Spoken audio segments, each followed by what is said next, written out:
नमस्कार। आज है नवंबर की 19 तारीख दिन शनिवार। अब आप बिहार के समाचार पंकज प्रियदर्शी से सुनिए। बिहार का प्रादेशिक समाचार। पहले मुख्य समाचार। बिहार के करबिघिया में दिन दहाड़े फायरिंग से एक लड़का का हुआ मौत और बिहार के कृषि मंत्री ने कहा कि हमें केंद्र सरकार से पर्याप्त उर्वरक नहीं मिल रहा है। और जानेंगे बिहार का मौसम का समाचार और खेल समाचार। अब समाचार विस्तार से। बिहार के जक्कनपुर थाना क्षेत्र के अंतर्गत पटना जंक्शन से सटे करबिघिया की थोक किराना मंडी में शुक्रवार को एक कंपनी के बिस्कुट को बेचने को लेकर विवाद में दिन दहाड़े गोलियां चली, जिसकी जद में आने से 25 वर्षीय युवक की मौत हो गई। इस घटना से आक्रोशित लोगों ने गोलीबारी करने वाले 5 लोगों में से 2 को खदेड़ कर पकड़ लिया और बेरहमी से पिटाई की और उन्हें अधमरा कर दिया। सूचना मिलने के बाद वहां पहुंची पुलिस को दोनों को उग्र भीड़ के चंगुल से मुक्त कराकर अपने कब्जे में किया। इस बीच गुस्साए लोगों ने सड़क को जाम कर बदमाशों की बाइक बुलेट में आग लगा दी, जिससे आवागमन में काफी देर तक बाधित रहा। सूचना मिलने पर तीनों थाने के पुलिस बल ने मौके पर पहुंचकर स्थिति को नियंत्रित किया। पुलिस ने इस मामले में 3 लोगों को हिरासत में लिया है। बताया जाता है कि एक कंपनी के बिस्कुट को बेचने को लेकर करबिघिया के दुकानदार विनय कुमार और बिटिनिया कंपनी के सेल्समैन के साथ बहस हो गई। बिहार लोक सेवा आयोग बीपीएससी ने शुक्रवार को 68वीं संयुक्त प्रारंभिक परीक्षा पीटी के लिए विज्ञापन जारी किया है। इस परीक्षा के माध्यम से अंतिम चयन प्रक्रिया के जरिए कुल 281 पदों पर नियुक्ति की जाएगी। ऑनलाइन आवेदन की प्रक्रिया 25 नवंबर से शुरू होगी।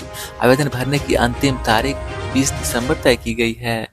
विधानसभा की कूटनी सीट पर हो रहे उपचुनाव को लेकर नामांकन के पत्रों की जांच की गई। जांच में 8 उम्मीदवारों के नामांकन विभिन्न कारणों से रद्द कर दिए गए। मुख्य निर्वाचन पदाधिकारी के कार्यालय से मिली जानकारी के अनुसार अपना किसान पार्टी के राजेश रंजन सिंह, बिहार जस्टिस पार्टी के अखिलेश कुमार, पीपुल्स पार्टी के महेश कुमार, जनशक्ति विकास पार्टी के चंदन कुमार, दी अग्नि पार्टी के विस्मेश्वर प्रसाद और समता पार्टी के अमन कुमार सहित निर्दलीय सचिंदर कुमार और अरविंद कुमार की भी नामांकन रद्द कर दी गई है। इस उपचुनाव में कुल 21 उम्मीदवारों ने नामांकन पत्र दाखिल किया था। अब मैदान में 15 उम्मीदवार रह गए हैं। आयोग द्वारा घोषित कार्यक्रम के अनुसार नामांकन वापसी की अंतिम दिन 21 नवंबर निर्धारित की गई है। चुनाव 5 दिसंबर को सुबह 7 बजे से लेकर के शाम 6 बजे तक होगा, जबकि मतगणना 8 दिसंबर को होगी। कृषि मंत्री कुमार सर्वजीत ने रबी मौसम के बीजों की आवश्यकता, उपलब्धता और बीज वितरण की स्थिति तथा उर्वरकों की आवश्यकता एवं उपलब्धता की समीक्षात्मक बैठक की। उन्होंने कहा कि केंद्र से रबी के मौसम में कम उर्वरक मिलने के कारण राज्य में खास संकट बना हुआ है। रबी मौसम में अक्टूबर, नवंबर एवं दिसंबर माह में रबी फसलों की बुआई की जाती है, जिसमें उर्वरकों की सर्वाधिक आवश्यकता होती है। परंतु भारत सरकार द्वारा इस अवधि में बिहार को आवश्यकता से कम मात्रा में उर्वरक उपलब्ध कराया गया है, जिसके कारण किसानों को परेशानी का सामना करना पड़ रहा है। उन्होंने बिहार में उर्वरकों की कमी पर आपूर्ति पर चिंता जाहिर करते हुए इस संबंध में केंद्रीय रसायन एवं उर्वरक मंत्रालय को पत्र के माध्यम से अवगत कराने का निर्देश दिया है। मंत्री ने कहा कि कृषि विभाग में किसानों को रबी फसलों की बीज की आपूर्ति ससमय कराने के लिए प्रतिबद्ध है। पर्यावरण मंत्री तेज प्रताप यादव ने बिहार में जैव विविधता परिषद के पोर्टल का लोकार्पण किया है। मौके पर उन्होंने कहा कि बिहार जैव विविधता, बाहुल्य एवं प्राकृतिक सुंदरता से भरा राज्य है। यहाँ के लोग पेड़ पौधे की सदैव रक्षा करते हैं। उन्होंने बताया कि पूरे राज्य में 21 नवंबर को जैव विविधता प्रबंधन समितियों का गठन किया जा रहा है। सभी 8058 पंचायतों में ग्राम सभा आयोजित की जा रही है। इस सभा में 6 सदस्य होंगे, जिनमें एक अध्यक्ष होगा, जिनका चुनाव होगा। इस प्रकार पूरे राज्य में 51,000 से अधिक सदस्य जैव विविधता तथा पर्यावरण संरक्षण के लिए कार्य करेंगे। बिहार राज्य जैव विविधता परिषद द्वारा विद्यार्थियों के लिए वृक्षों को मित्र बनाएं मार्गदर्शिका का प्रदर्शन किया गया। यह मार्गदर्शिका विद्यालयों के छात्रों के लिए अपने आसपास के पौधों को पहचानने और उनके संबंध में जानकारी प्राप्त करने में काफी लाभदायक होगा। परिस्थिति तंत्र में पौधों की क्या अनिवार्यता है, इसकी जानकारी विद्यार्थियों को मिल सकेगी। पटना सहित राज्य के 16 जिलों में न्यूनतम तापमान में तेजी से लुढ़का है। 10 से 12 किलोमीटर प्रति घंटे की रफ्तार से बह रही उत्तर पछुआ हवाओं को तेजी से वजह से राज्य भर में ठंड में बढ़ोतरी देखी गई है। सबसे अधिक न्यूनतम तापमान में गिरावट बेगूसराय में हुई है, जहां न्यूनतम तापमान 3.4 डिग्री नीचे गिरकर 12.2 डिग्री सेल्सियस पर पहुंच गया है। पटना में भी 2 डिग्री तक तापमान नीचे गिरा है और यहाँ की तापमान जो दर्ज किया गया है वो न्यूनतम तापमान 23.6 डिग्री सेल्सियस रहा है। गया राज्य भर में सबसे ठंडा रहा, जहाँ का न्यूनतम तापमान पिछले 24 घंटे में 1.2 डिग्री गिरावट दर्ज की गई है।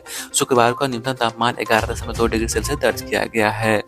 अगर प्रमुख शहरों की बात करें तो पटना में 27.3 डिग्री सेल्सियस दर्ज किया गया, गया में 27.4 डिग्री, भागलपुर में 27.3 और पूर्णिया में 28.15 डिग्री सेल्सियस है। आगामी 20 से 24 नवंबर तक श्री तुलाजी भवानी जिला स्पोर्ट्स कॉम्प्लेक्स उस्मानाबाद महाराष्ट्र में आयोजित 55वीं senior national kho kho championship पुरुष एवं महिला में भाग लेने के लिए बिहार की टीम रवाना हो गई है। खो खो एसोसिएशन ऑफ बिहार के महासचिव नीरज कुमार व पप्पू कुमार ने यह जानकारी दी है। सिविल ऑडिट ने गया 11 को 1-0 से हराकर संजय गांधी स्टेडियम में शुक्रवार को हुई 3 दिवसीय रामेश्वरम मेमोरियल राज्य स्तरीय फुटबॉल प्रतियोगिता के फाइनल में प्रवेश कर लिया है। विजेता टीम की ओर से आरिफ ने गोल किया। दूसरा सेमीफाइनल राज मिल्क बनाम पटना वॉरियर्स के बीच खेला जाएगा। इससे पहले प्रतियोगिता का उद्घाटन पटना के पूर्व मेयर श्याम बाबू राय बिहार फुटबॉल संघ के सचिव सैयद इम्तियाज हुसैन ने किया था। सिपाही भगत फाउंडेशन के तत्वावधान में खेले गए ओपन माइंड्स व बिरला स्कूल दानापुर द्वारा आयोजित सिपाही भगत मेमोरियल इंटर स्कूल कबड्डी प्रतियोगिता का खिताब त्रिभुवन बालक वर्ग और ओपन माइंड्स बालिका वर्ग ने जीता है। बालिका वर्ग के फाइनल में ओपन माइंड्स व बिरला दानापुर ने क्राइस्ट चर्च को 83-55 से हराया। ललन बाबू फाउंडेशन के तत्वावधान में शनिवार को ऊर्जा स्टेडियम में आयोजित होने वाले बालक व महिला क्रिकेट मैच में भाग लेने वाली टीमों और उनके खिलाड़ियों के नामों की घोषणा कर दी गई है।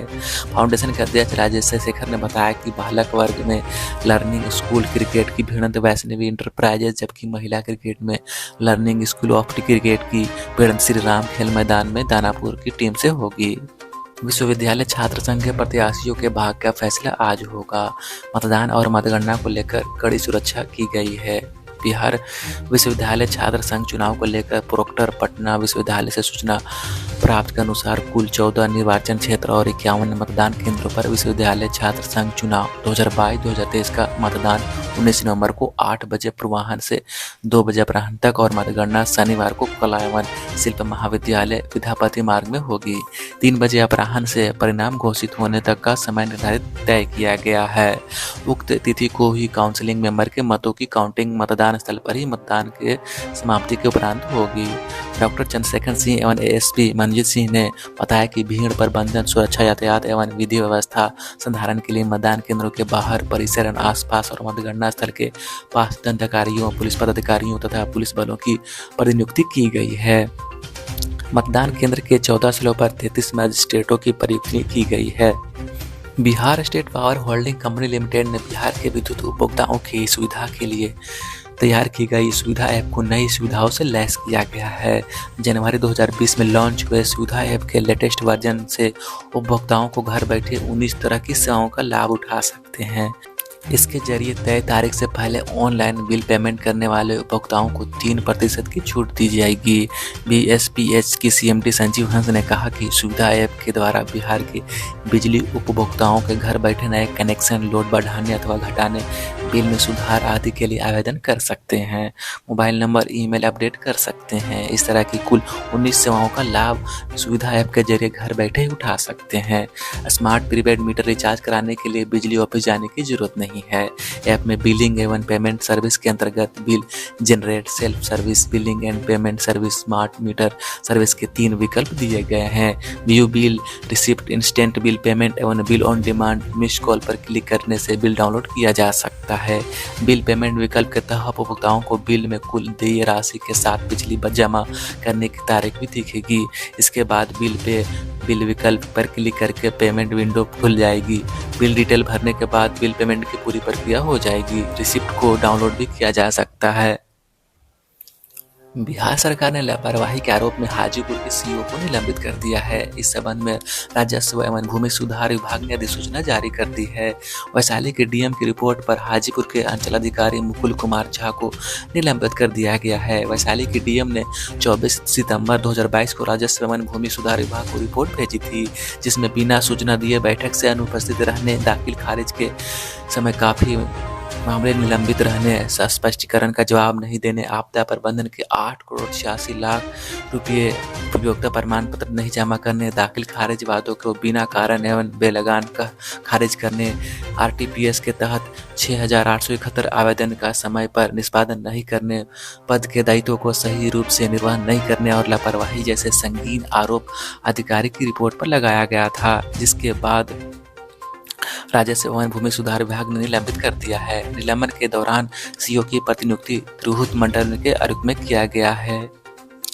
महान स्वतंत्रता सेनानी और विधान पार्षद रह चुके बटुकेश्वर दत्त की जयंती बिहार विधान परिषद में मनाई गई। सभापति देवेश चंद्र ठाकुर ने बटुकेश्वर दत्त की प्रतिमा पर माल्यार्पण करने के बाद कहा कि आज़ादी में महत्वपूर्ण भूमिका निभाने वाले क्रांतिकारियों में बटुकेश्वर दत्त का नाम श्रद्धापूर्वक लिया जाता है। उन्होंने कहा कि शहीद आजम भगत सिंह के साथ दिल्ली के केंद्रीय असेंबली में बम फेंककर उन्होंने अंग्रेजी हुकूमत को दहला दिया था।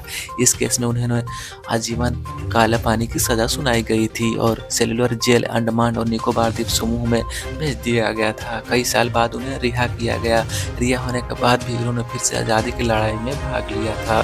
भारत में स्पेस में नई छलांग लगाई है। देश का पहला प्राइवेट रॉकेट लॉन्च सफलतापूर्वक किया गया है। भारत ने 4 साल पुराने एक स्टार्टअप द्वारा विकसित रॉकेट के जरिए 3 उपग्रह को कक्षा में शुक्रवार को सफलतापूर्वक स्थापित कर दिया है और इसी के साथ देश की आंतरिक गतिविधि में निजी क्षेत्र के प्रवेश का प्रारंभ हो गया है।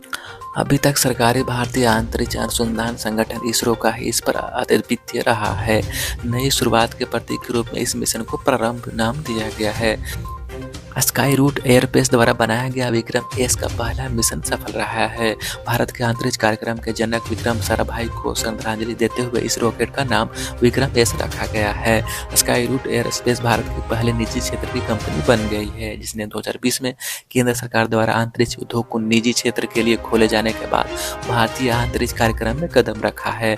दिल्ली की एक अदालत ने शहर पुलिस को निर्देश दिया है कि महरौली हत्याकांड के आरोपी आफ्ताब अमीन पूनावाला का नार्को परीक्षण 5 दिन के अंदर पूरा कराया जाए। अदालत ने यह भी साफ किया है कि पूनावाला के विरुद्ध किसी 3rd डिग्री उपाय का प्रयोग नहीं किया जाए।